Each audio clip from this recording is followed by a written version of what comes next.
I just came back from France where I filled up a container full of beautiful antiques from Paris.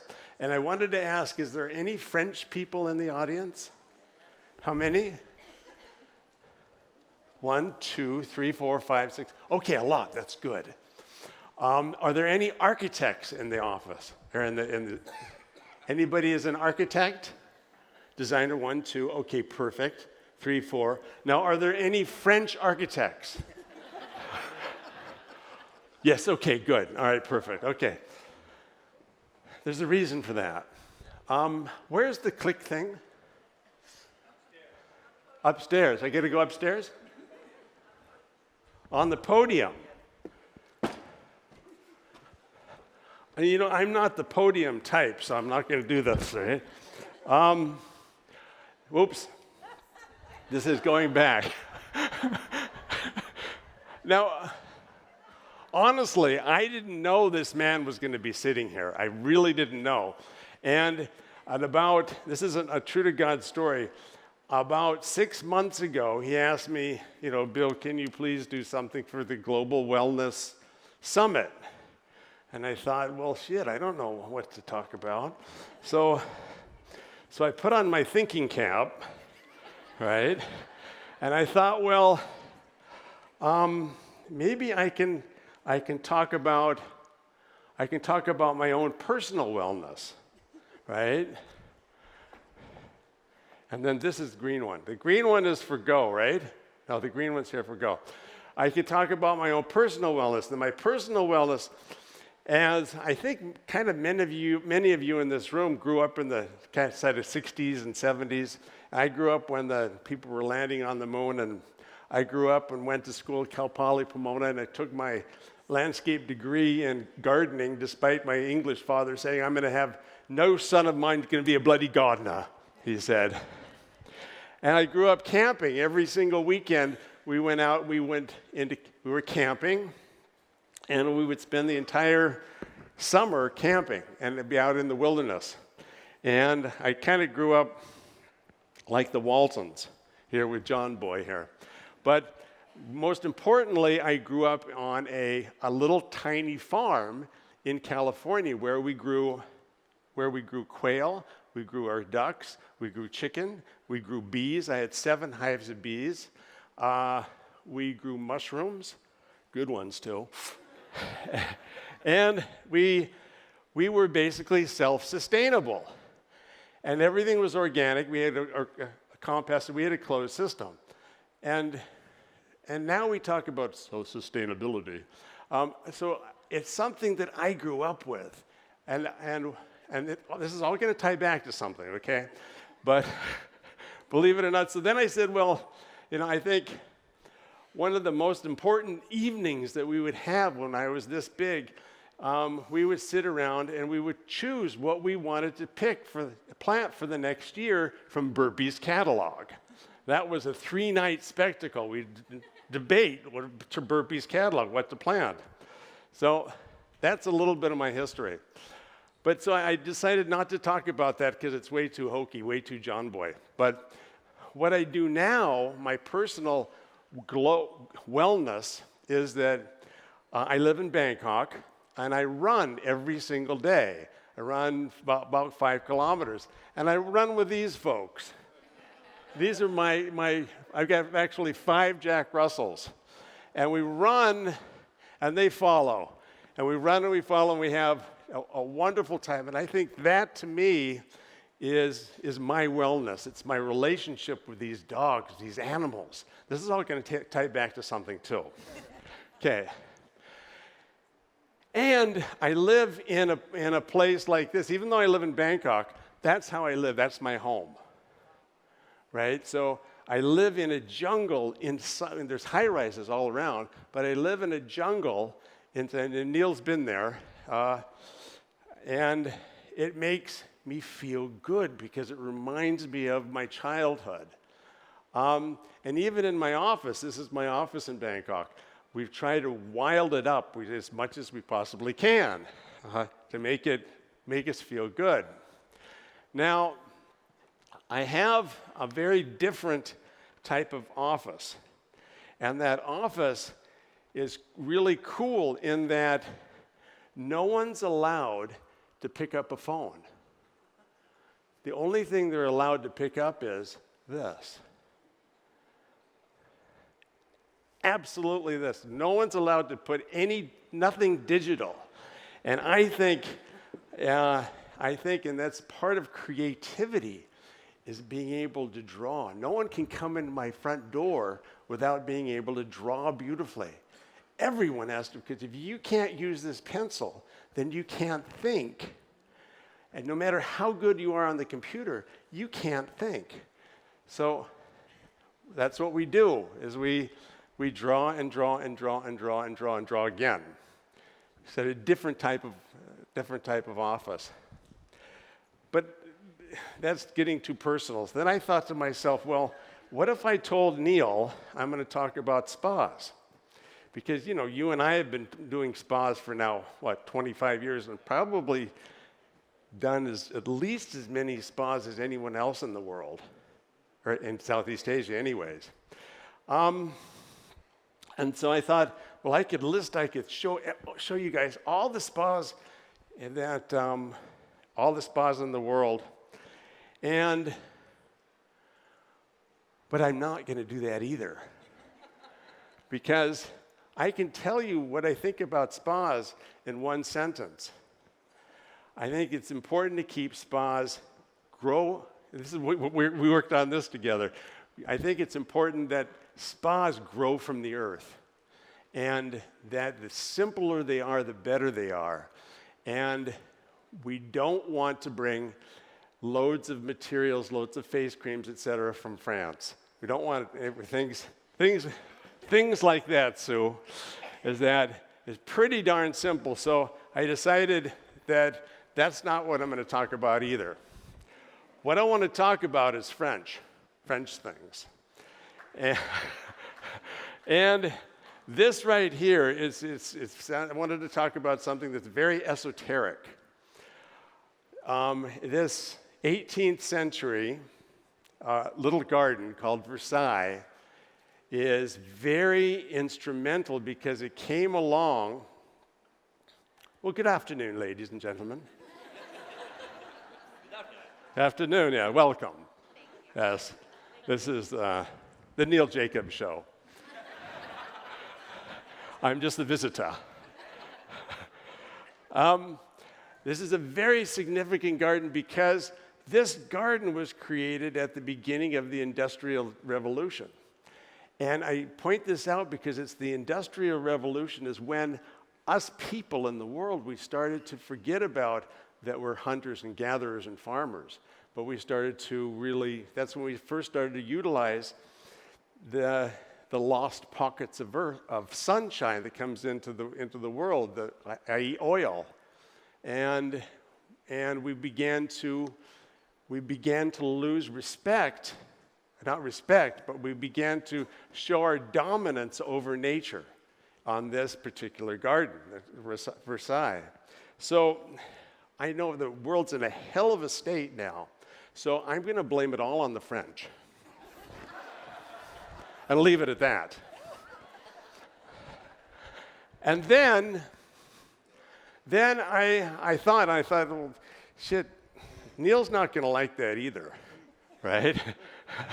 So then I saw this little blurb here. It says Marriott reveals to open more than 17,000 hotels, 1,700 hotels. And God, if Marriott's doing that, God, if you put them all together, it's got to be, you're doing another 1,200 hotels, right? You in Six Senses. So it's got to be at least 7,000 hotels altogether. And then I started to look at this, the TED stuff. I'm sure you guys look at TED stuff, right? And the TED guys, they always come up with this really groundbreaking idea, right? How do we change the world? Right? How do we change the world? So I started to look at all of this stuff about who's doing what, and then I looked up all of the websites, and there's also make a green choice, reward yourself and help the environment. And there's all of this stuff on the websites of all of these, except for Six Senses, all of this stuff that says, that we believe in this, and we believe in that, and we believe in this. But to me, it's a bunch of greenwash. And, I've been doing this for about 36 years now. And I've been collecting, I don't know if you guys know this, but I'm an architect. And when an architect gets a new project, they get a book they call building standards, right? And this building standards defines the way that you need to build the hotel, right? That's a very important book. So I've been gathering them for a little while. Hope I don't fall down.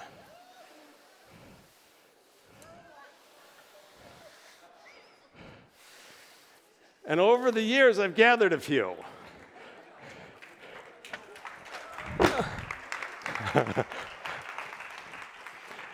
And with present company accepted, generally, in those building standards, there's not a whole lot that says things about sustainability. There's not a whole lot of things that are sensible. They talk about, that this should have 40,000 rubs, and this should have 90,000 rubs, and they talk about the colors and so forth. But for the most part, there's not enough emphasis. So what I wanted to do, the big idea, this made me I woke up early one morning, and what I want to do, what I'm doing now is I'm putting together my 20-page insert that I want to insert into each one of these. And Neil has already accepted that I'm going to put that inside of the Six Senses. Oops. He's already accepted that. So and Cor's already going to do that. But now I want to tell you what I'm really going to talk about. And it's that project about getting what I know for the last 36 years into each one of these standards.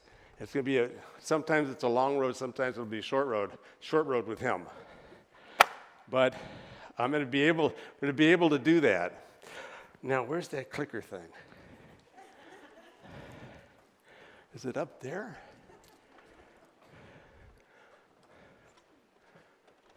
Oh yeah, there it is. Okay, now, one of the first things I want to put into that standards, and I'm going to call it the Bensley standards, but I'm not going to put my name on it. I want to just set it out there. I don't need any money for it. I don't need any people to give me credit for it. I just want to get it out to share, just free of press. One of the first things I want to do is talk about growing food. And when you're in a hotel situation, one of the very first things that we did in 1991, we put rice at the Four Seasons at Chiang Mai. Simple thing to do. I think Val's here. My good friend. Hey, there you are, Val. Val and I worked together for a long time to do this Belmont Farm. That's brilliant guy. That's one of the first projects where we have a golf course there, and every single thing on the golf course, including the lawnmowers, are edible. The goats. Okay. The goats are edible. Okay. But Val had this terrific idea that we had 22 different types of bananas. We had 5 different types of papayas. But on the weekends, the villagers would be able to come around and take free samples and take them back to their village and then plant them and enrich their lives. Here, this is my project. It looks terrible, but this is my project here in Siem Reap in Siem Reap. And I've had a farm school there for a long time now, for about 15 years.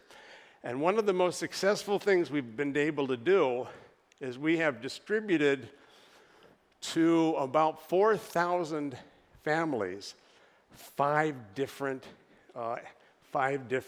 new vegetables. And what we do is we put them on the back of a tuk-tuk and we cook them. So we can tell the visitors how delicious they taste. And then we give them the small plants. And then they plant them, and then because the people of Siem Reap, they have got very poor soils, so that they're eating much better now. So that's one of the things that I want to put in my own standard. Secondly, is that one project that we started a long time ago too, is the respect for animals. And while this is at Four Seasons Tented Camp, and one of the things that we did a long time ago is we took 36 elephants off the streets of Bangkok and we put them in this paradise. And we ride them, yes, we ride them, but we ride them a very short period during the day. We're not putting howdahs on them and so forth. But I believe in riding. I don't believe in not riding. I think that that's a good thing to do. Now, the project that's closest to my heart is that this is a map of Cambodia. And all of this from my hand here up to my hand up in here, all of this area, you probably don't know it, but it's the largest rainforest that's left in Southeast Asia. And it's on constant threat of being deforested, constantly. And all of the rain that comes from the ocean here passes through the cardamoms here, and they fall. It falls onto Tonle Sap, and it falls into the rice bowl.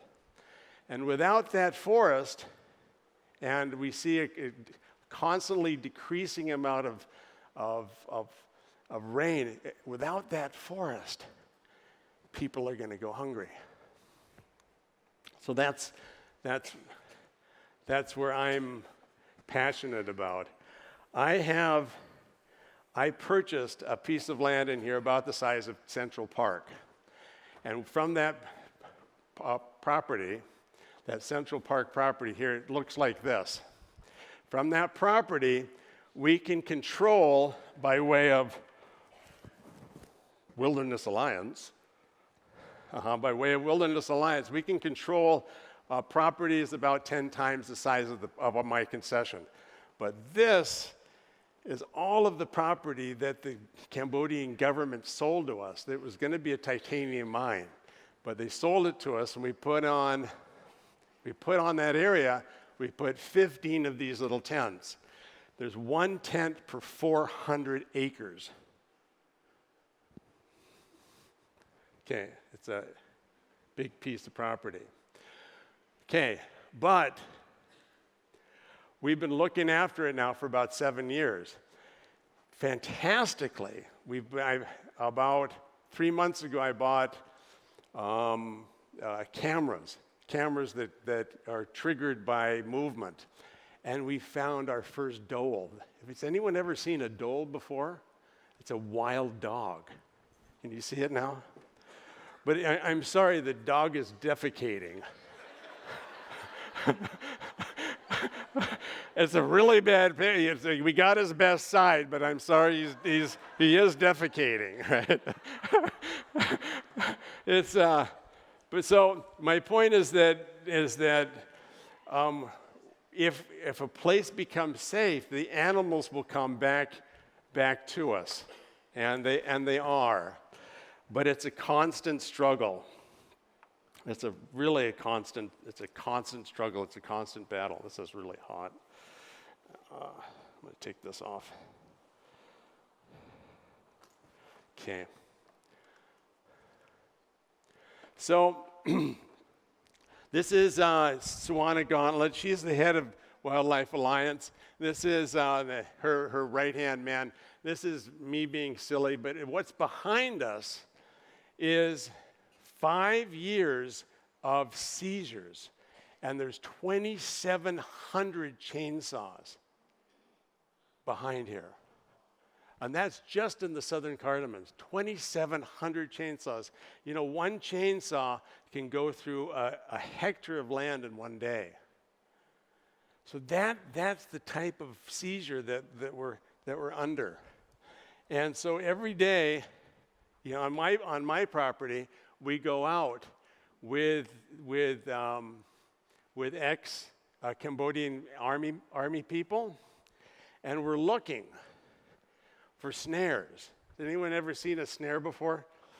These are all snares, right? They'll capture and cut and kill anything, including this. Don't look if you're weak. That, right? This was about 4 months ago in Mondulkiri. I was killed because of these guys, right? Killed because of that. It was just horrible. The price now for pangolin is $200 per pound. The average Cambodian makes less than $100 per month. So why not go out and kill some pangolins, right? That's what we're up against. Okay. Happier story. Okay, and it's a really happier story now. It's this new project that I'm involved in, and this is really cool. It's in Southeast China, and this is a giant piece of land, something like, Brian, how many hectares is this? 700, thanks. 700 hectares of land. And the client came up to me, which is a long-term relationship, kind of like me and you, Neil, and he says, Bill, Mr. Bill, can you build us a zoo? And I said, Alex, I don't not really like zoos, but let's do something similar to a zoo. So we went to look at all the zoos all over China, and you can imagine how shitty they are, right? And overcrowded and so forth. So what we're going to do is that we're going to build a zoo, and we're going to use 5% of the land here, and I'm going to show you on the land here. 5% of the land are zoo for people. And 95% of the land are free for animals. Yes. Yeah. Zoo for people. So this is it right here. This is the Asian zone here. That's going to be a Hilton. This area here, that's going to be a Conrad. That's African. This up here is Waldorf Astoria. This Camp Koala here, well, that's a Bensley collection. You see? So, and all around, because it's such a big piece of property, all the way around it we have a rail, an elevated rail, so we don't run over the elephants. It's all elevated. And that this one down here, the Iron Horse, that's a big glass covered. And just before I left to go to Europe, to France, I met with the most important communist leader of Southeast China and his 45 entourage, and he's approved all of this. So it's really cool. But what I'm really excited about is that these trains are not just going to be for people that are staying in one of the 2,300 hotel rooms that we're building there, but they are going, this is the Waldorf Astoria, this is the African hotel here, this is Lhasa, this is the Asian hotel, but the thing that I'm really excited about is this right here. And as the train goes around, it'll stop. And we have the ability to accommodate 5 to 10 million people here, 5 to 10 million people, Chinese people here.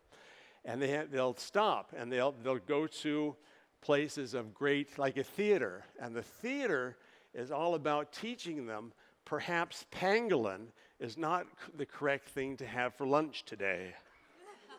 Right? They'll teach things like, we want it to appeal emotionally. We don't want to do anything museum-like, but things that appeal emotionally to the youngest people. And we have the ability to influence 5 to 10 million people per year. That's cool.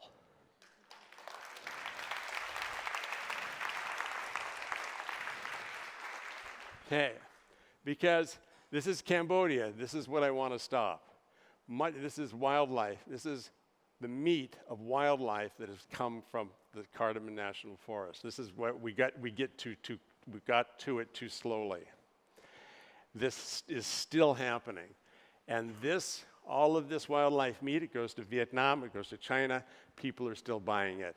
If we can influence how people think about wildlife and how that they are truly important in the total balance of the world, then maybe we can change something.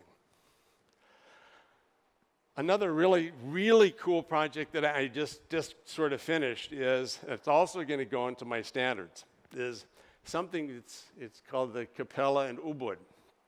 And the idea here is that when a hotel company comes to you and says, we want you to do this and that and this and that, you don't always have to listen to them 100%. I'm going to give you as much shit as possible. It was actually a company on this site had asked me to do a 120-room hotel. This is a true story. And a 120-room hotel on that site would have completely obliterated it. I came back and I said, well, what if we did 20? Right? And the owner said, yeah, let's do 20. I think we were at 25 or something like that. And last week when I was in Paris, I got a UNESCO award for the best hotel in the world for this one. Yeah. And it's because there's not one single tree was felled. And it's also because it tells a story. It tells a very weird story. And I bet you none of you guys know this story, is that it tells the story of when the Dutch came 4 times in the 18th century to Bali trying to capture slaves to bring back to Batavia. Very few people know that story, but that's exposing. That's what I'm all about. I like to tell stories. So in my brochure, what I put in my brochure, my memorandum, or my list of things to think about, is when you're on a very steep slope like that, design footprints that are small, because smaller footprints are easier to fit between the trees. You don't have to make big hotels. Simple stuff like that.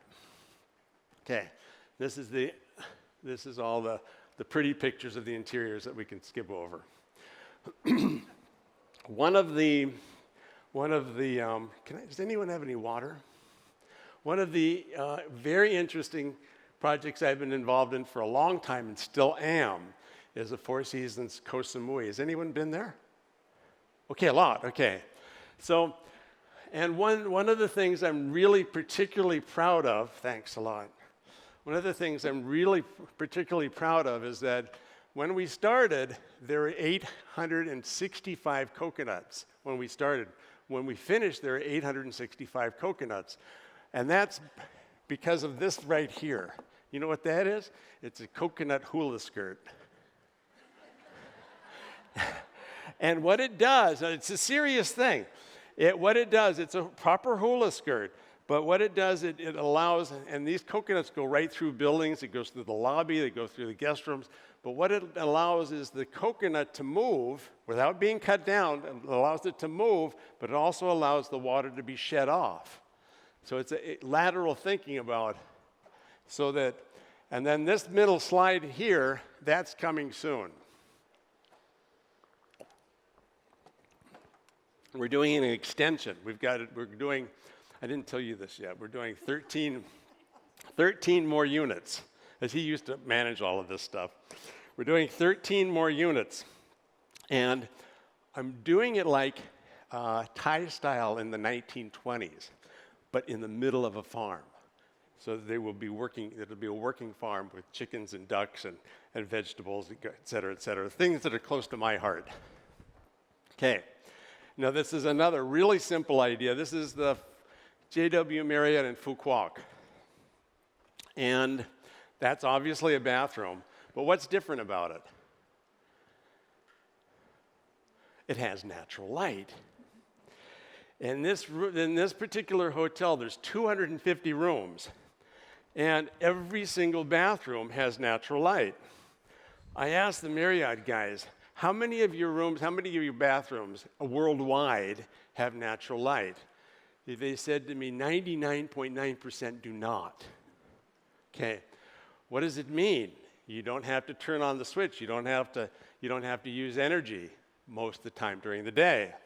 So these are the things that are going into my report. I'm making these very simple diagrams that talk about cross ventilation. It talks about light coming from both sides of the room. And also, very importantly too, is that especially in the tropics, don't put the glass here. Move the glass back so that the glass never stays in the heat. Sometimes basics, but for the most part, you don't see them in here. That sort of stuff. Okay, next thing. Also at JW in Fuquoc, we finally got the owner to do a bottling plant, right? Finally. So that, what a greeting. Here's 4 plastic bottles. Thank you, Mr. General Manager. So we finally got, and I asked the general manager there, so how much did it cost? And he says, to do this bottling plant, he says, well, we go through about 400,000 plastic bottles per year. I said, what's the payback? And he says, it's 1.2 years payback. If I'm an architect and I tell my clients, hey, your hotel is going to have a 1.2 year payback, my list of projects would be from here out to Orchard Road. Right? It'd be a huge, huge amount. So the thing is that if we can put ideas like that into my project, and you can catch people while they're in the buying mood as opposed to the spending mood. That's the key. Catch people while they're spending the money as opposed to, we're open now, we can't spend any more money, because that's so often the case. That'll be more successful. My little project in Siem Reap, I want to talk about. It's a Shintamani. It's very close to my heart. And also in the project here, it's important to me that we take on part of the community. And this is a Shintamani. This is our graduation ceremony. Tomorrow we're having our graduation ceremony too. I'm going there tomorrow. And we teach young people how to operate properly in a hotel, what to do, and the next project is management for hospitality. When we first started in 2004, we didn't do this because it was philanthropic. We did it because we had to. There was nobody that could work in a hotel, so if we were going to open a hotel, we had to train people, and we just didn't have the heart to shut it down. Also part of Shintamani, what we do is we've been doing children's dentistry, and we've helped probably 5,000 kids now over the last few years. And what's really close to my heart now, for a long time, is much of Siem Reap didn't have any water, didn't have any wells and such. Now they do. Pretty much everybody in Siem Reap has wells. But the project now is that even till today, 5% of the newborns that are born in Cambodia die because they're not getting clean water. They die of dysentery. So that's what this is all about here. These are Kohler water filters. So we've been distributing them across as many places as we can. Kohler's been great with us to distribute them across. So that's part of the project too. Also very close and dear and near to my heart is recycling, upcycling. This is the Siam Hotel. And that's going to go on but almost every single thing in that project has history, has been loved before. And this project here, the Luang Prabang project, the new Rosewood there, same thing. Again, it's about 3,000 unique items, but the unique part about that project is that it's a microcosm of Laotian history. You can walk through all the rooms and come out with a PhD in Laotian history, if you like. And finally, my latest project is the last slide.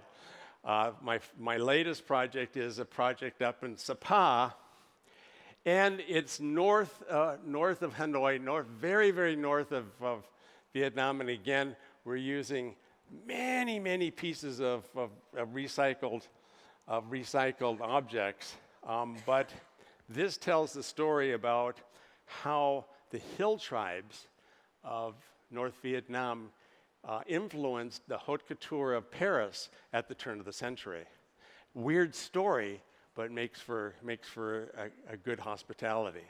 So, unless you have any questions, that's all the silliness I have to share with you today. Yeah.